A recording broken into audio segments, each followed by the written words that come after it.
Happy Gibb Sunday.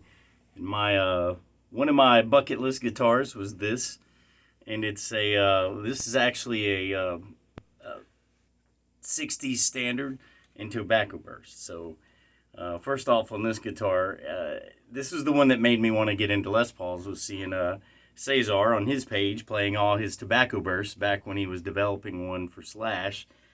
And it kind of made me really like Les Pauls, so I started collecting them. But the last one I was able to get Les Paul wise on my was two tobacco bursts, and this is my standard one.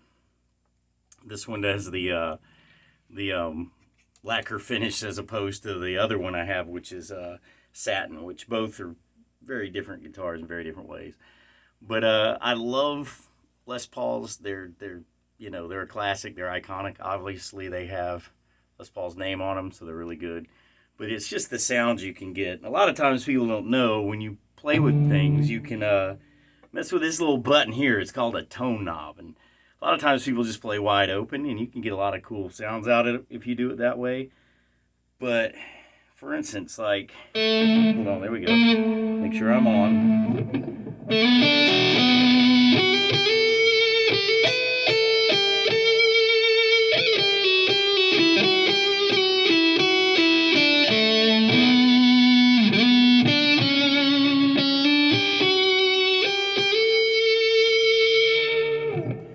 You only get that sound out of a Les Paul, and that's out of a solid state cheap Marshall Code 100, and it sounds like that. So if I put it through my tube amp, it'd sound even richer than that. But it's just got a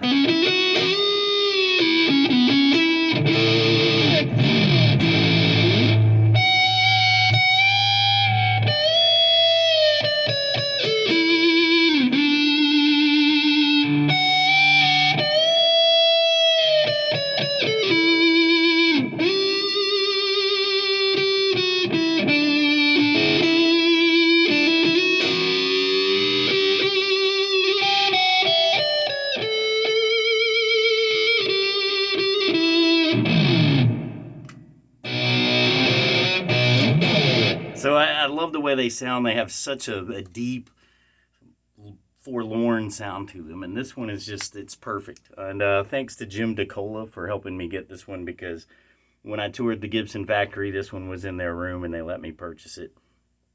And I couldn't be happier with it. It's kind of an oddball guitar because the 60s classic, the 60s standard does not come in tobacco burst, but they had one there. So I was able to pick one up. And it's definitely one of my favorite guitars. It's the one that broke my foot and has that little, you can't feel it when you touch the neck. There's a little scar from where it thankfully didn't break the neck when I dropped it, but it did break my foot. So,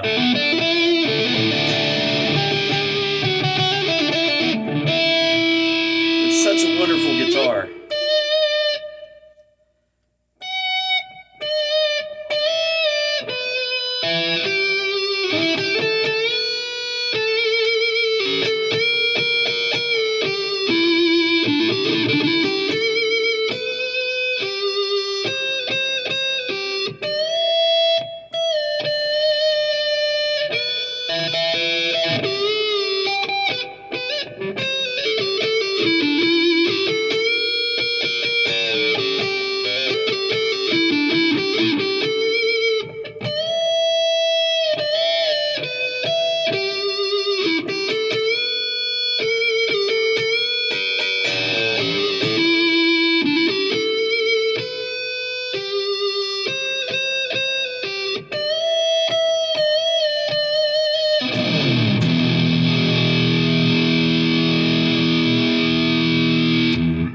When I play kids, a lot of times the song, you hear us play ad nauseum on here, is I'll turn that volume tone knob all the way down, put it on the neck, and go from, I'll start out on the neck pickup like this. And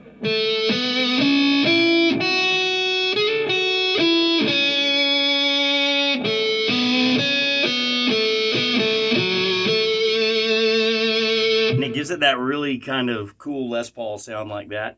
But then when it goes to the rhythm part, I just drop it into the bridge and...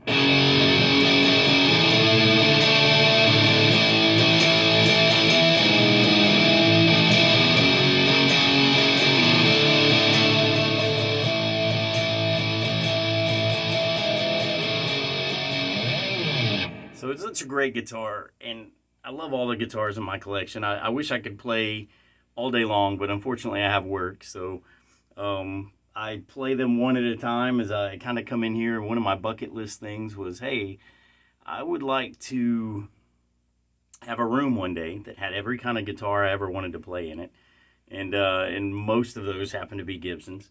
There's some other ones. There's a lot of Epiphones. There's an Ibanez. There's a couple of ESPs and LTDs and all that. But my favorite are Gibsons, followed by Epiphones, followed by.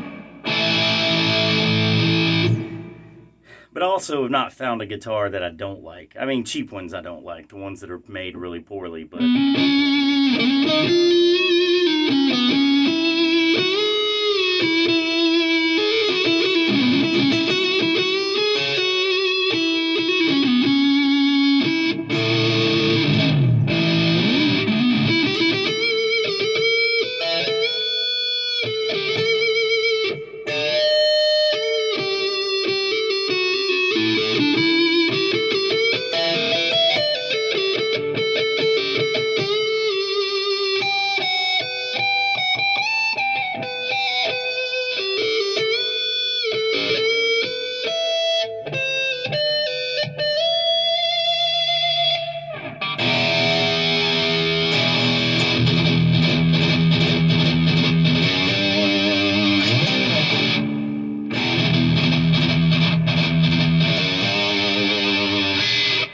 anyway, happy Gib Sunday.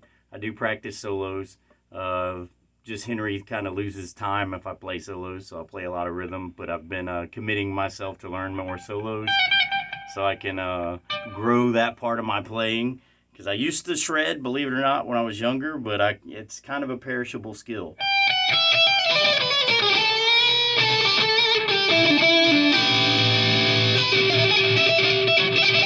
See what I'm talking about? Perishable.